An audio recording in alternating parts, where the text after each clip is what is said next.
नाश थांबवा भूमातेचे तन्मन जळते आहे. ही वसुंधरा जनसंख्येच्या भाराने रडते आहे. ही वसुंधरा जनसंख्येच्या भाराने रडते आहे. खूप सुंदर आकांक्षा. एकदा जोरदार टाळ्या होऊन जाऊ द्यात आकांक्षासाठी. तू सादर केलेली कविता नक्कीच विचार करायला भाग पाडणारी आहे. कविता मनात साठवूया. कविता म्हणजे आवाज नाही, ती अंतःकरणाची भाषा असते. कविता म्हणजे आवाज नाही, ती अंतःकरणाची भाषा असते.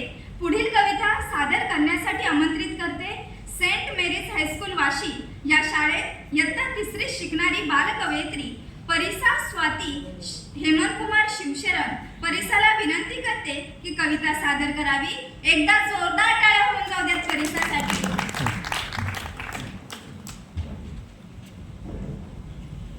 नमस्कार, माझे नाव परिसा हेमंतकुमार शिवशरण. आज मी तुमच्या समोर माझी मम्मा स्वाती हेमंतकुमार शिवशरण ह्यांची कविता सादर करणार आहे.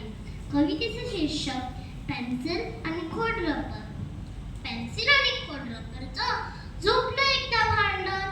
पेन्सिल रागाने करत होती तंतन. पेन्सिल म्हणाली, ए रबरा, सारखा मध्ये मध्ये येतो, जरा काही चुकलं की लगेच खोडतो.